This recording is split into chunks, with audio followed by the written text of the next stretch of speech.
Bonjour à toutes et à tous, j'espère que vous allez bien. Ici c'est Mathieu Faton, consultant en gestion des ressources humaines au Québec. Comme je le dis souvent, je veux parler de l'emploi, de l'immigration et de l'intégration. Tout ça là, il y a une panoplie de sujets qui l'entourent. Je vais vous parler d'un sujet qui va certainement intéresser plus d'un. Qu'en est-il des relations entre hommes et femmes? Je veux parler des relations amoureuses ici au Québec. C'est un sujet très vaste qui est aussi très complexe. Donc je n'ai pas l'intention de couvrir entièrement ce sujet-là. Je vais juste faire une introduction. Donc je vais revenir là-dessus. Comment se font et se défont les relations ici au Québec? Vous savez, je vais dire au Québec ou au Canada, vous savez, c'est une société très libérale. Donc les unions, d'abord je vais dire que ça fait partie des fondements de cette société. Des unions, des désunions, c'est ça, c'est la liberté fondamentale est encadrée par la Charte des droits et libertés du Canada et aussi du Québec, la province où nous sommes. On peut bien se trouver une femme, on peut bien se trouver un mari. Mais c'est délicat, c'est très délicat. Ceux et celles qui viennent ici et qui sont encore des célibataires et qui ont le goût de fonder une famille, c'est le milieu dans lequel vous êtes, vous évoluez. Donc il est normal que vous cherchiez à vous trouver un homme ou une femme dans ce milieu. Cependant, il faut faire beaucoup attention parce que ça ne se passe pas exactement ici comme ça se passe dans nos pays. Je veux dire en Afrique de l'Ouest par exemple, ou en Afrique, dans certains pays où on note une plus grande agressivité au niveau de la drague. C'est ça, aller vers une femme. Ici, ce n'est pas comme ça. Ça se passe de façon subtile, de façon respectueuse. Vous pouvez rencontrer une femme ou rencontrer un homme. Il y a beaucoup de possibilités. Évidemment, ça pourrait être pas des amis, ça pourrait être pas des rencontres. Aujourd'hui, de plus en plus, des rencontres en ligne. Mais des rencontres en ligne aussi, on sait, qu'est-ce que ça peut donner. Oui, il y en a que ça peut être sérieux, il y en a aussi que ça donnera peut-être rien. Donc, c'est comme ça. Mais, veux pas, il y a un stéréotype qui se colle toujours aux immigrants. Et quel stéréotype, c'est quoi? C'est qu'ils sont là pour le papier. Ils veulent trouver une femme pour le papier. Non, ce n'est pas tous les immigrants qui sont là pour trouver une femme pour le papier. Non. Peut-être qu'il y en a qui ont cette intention, mais je pense que ce n'est pas tout le monde. Moi, dans mon cas, je n'avais pas besoin d'un papier en arrivant ici. Non. Donc, je ne serais pas concerné, même si je devais le faire, mais ce n'était pas mon cas, évidemment.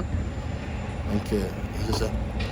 Et l'approche, comment aller vers une femme, comment aller vers un homme ici, comme je le disais, il faut le faire dans la douceur. Il faut d'abord qu'il y ait forcément comme une occasion de rencontre ou une occasion de proximité.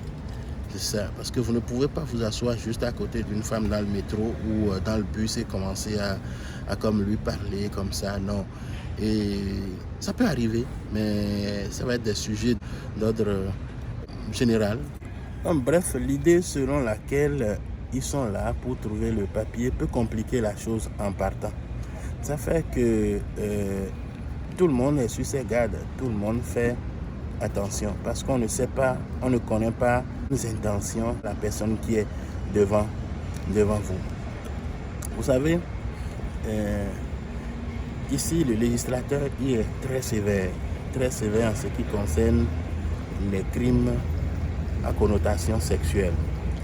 Et si on veut évoluer dans cette société, on ne veut pas compromettre sa liberté, il vaut mieux faire très attention à ce niveau. En commençant d'abord par votre façon, l'approche, le regard. Même le regard, à certains moments, je sais, dans certains sous d'autres cieux, une façon de courtiser. Ici, le nom de la femme, c'est un nom sacré. Ce n'est pas parce que la femme parle avec vous, vous êtes proche d'elle, elle vous invite, qu'elle dit oui à autre chose. Non, il faut que ça soit clair, de façon très claire, son oui. Et si même le oui n'est pas dit et que vous pensez qu'il y a un oui jusqu'à la dernière seconde, s'il y a un non, vous devez respecter le non. Même dans un couple, la femme peut se plaindre pour viol contre son mari. Si vous ne faites pas attention, vous risquez de vous faire étiqueter comme un délinquant sexuel. Et un délinquant sexuel ici, on sait quand ça arrive à ce niveau, c'est comme vous n'avez plus de liberté, comme le travail, les emplois partout, vous devez passer, il y a des emplois, même si l'employeur ne vous demande pas, vous devez à l'avance l'informer. Vous êtes sur la liste des délinquants sexuels. Voyez-vous, ce n'est pas facile. Et quand vous commencez à dire ça à un employeur, quelle que soit sa bonne foi, sa bonne volonté, il va avoir de doutes à vous embaucher.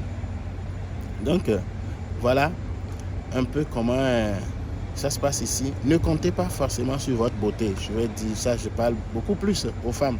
Sur votre beauté pour séduire un homme ici. Comme nous le disons, en ressources humaines, il y a l'attraction, il y a la rétention. C'est deux choses différentes. Vous pouvez attirer un candidat, mais ça ne veut pas dire que vous êtes capable de le retenir. C'est vrai que dans certains cas, la beauté peut attirer, oui, mais ce n'est pas encore la rétention.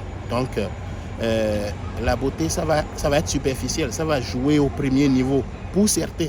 Mais ne comptez pas sur votre beauté pour avoir entrer en contact forcément avec un homme ou avoir une faveur. Vous risquez tout de suite de vous traiter de tous les noms. On sait qu'il y a toujours des stéréotypes, que ce soit sur les hommes ou envers les femmes étrangères ou les femmes africaines, les femmes noires. C'est parce que j'en ai souvent entendu. Oui. Et pour les hommes, c'est aussi c'est clair, on le dit tout le temps. Attention, ce n'est pas parce que vous prenez le bus tous les jours, le métro tous les jours, avec une femme qui vous sourit, que ça y est, c'est fini. Non, c'est faux. Il se peut que vous ayez simplement les mêmes itinéraires, c'est tout. Ni plus, ni moins. Il y a des gens qui sont venus ici et qui ont pensé que c'est la manière dont ça fonctionne chez eux, que ça fonctionne ici. Mais sur le champ, ils ont été retournés dans leur pays parce qu'on a été en contact avec la femme de façon inappropriée. Et ça, le toucher, le contact, il faut faire vraiment attention à ce genre de choses. Il y a des gens qui ont essayé de toucher des femmes de façon inappropriée ici et aussitôt, on les a renvoyés d'ici. Aussitôt, ils ont été renvoyés. J'en connais. Vous n'êtes pas capable de vous contenir en voyant des femmes en tenue légère ou en bikini. Votre place n'est pas ici.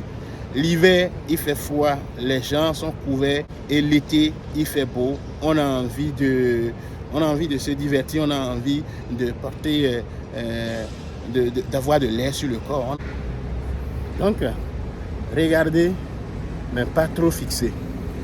C'est vrai que l'œil est attiré par ce qui est beau. Oui, c'est normal, mais oui, on peut jeter un coup d'œil. C'est assez mêlé. Se mettre à fixer indéfiniment une femme, c'est mal vu ici. Ça. Et aller au rythme de votre interlocuteur, ça c'est très important. Si vous entrez en contact avec une femme ou un homme qui, c'est un mot qu'il vous écrit par semaine, c'est 2 mots qu'il vous écrit par semaine, écrivez-lui 2 mots ou moins. Si c'est une fois qu'il vous écrit par semaine, écrivez-lui 1 fois ou moins par semaine. C'est ça. Il faut aller à son rythme. Il ne faut pas qu'il vous écrive une phrase et vous vous mettez à lui écrire un roman. Non, qu'il vous écrive 1 fois et que vous lui écrivez 50 fois. Vous êtes comme trop nécessiteux. Ça ne marche pas, ça ne fonctionne pas, ça peut faire peur. C'est ça. Et quand vous êtes trop comme ça à la recherche, parfois ça vous pousse à commettre des erreurs, à faire de faux pas. Et on sent. C'est surprenant. Parfois, même tranquille dans ton coin, mais les femmes vont t'approcher. Voyez-vous, alors que tu fais même rien pour attirer. Ici, la femme, on la respecte. Le corps de la femme, on le respecte. Et d'ailleurs, ça doit être la même chose partout dans le monde. La femme, on la respecte simplement. C'est bien de rester attentif et de comprendre aussi le désir de la femme que vous avez devant vous ou l'homme que vous avez en face de vous. Il se peut que vous ayez envie de faire quelque chose de durable, de long, mais celle ou celui que vous avez en face de vous a juste envie de faire une aventure. Donc, il y a un problème à ce niveau. Mais nous, généralement, quand on vient, on a peut-être envie de faire quelque chose de durable, de long. Pour la majorité, c'est ce que je pense. Ça. Et Et si la personne en face de vous n'est pas prête pour ça, et que vous êtes un distributeur agréé de je t'aime, non. Le mot je t'aime, ça sort ici pas facilement. Quand ça commence à sortir, ça sort tout le temps, tous les jours et toutes les... Et d'ailleurs, si on ne le sort pas souvent, ça pose des problèmes. Mais tant que ça n'a pas encore commencé, c'est difficile de sortir le mot je t'aime. Alors que sous d'autres cieux, dans d'autres pays, c'est facile de le dire, même le premier jour, on peut commencer par là.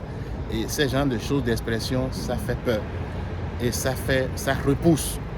Parce que c'est de gros engagements auxquels les gens ne s'attendaient pas. Mais ça vient comme un choc, un grand choc. Donc, c'est un sujet vaste. On va en revenir, merci.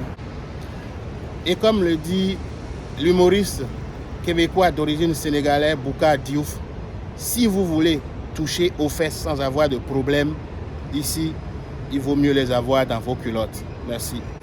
Si la vidéo vous a fait du bien, je vous invite à l'aimer, à la partager, à vous abonner à ma chaîne YouTube si vous êtes nouveau, sans oublier d'activer la cloche de notification pour ne rien manquer. Merci.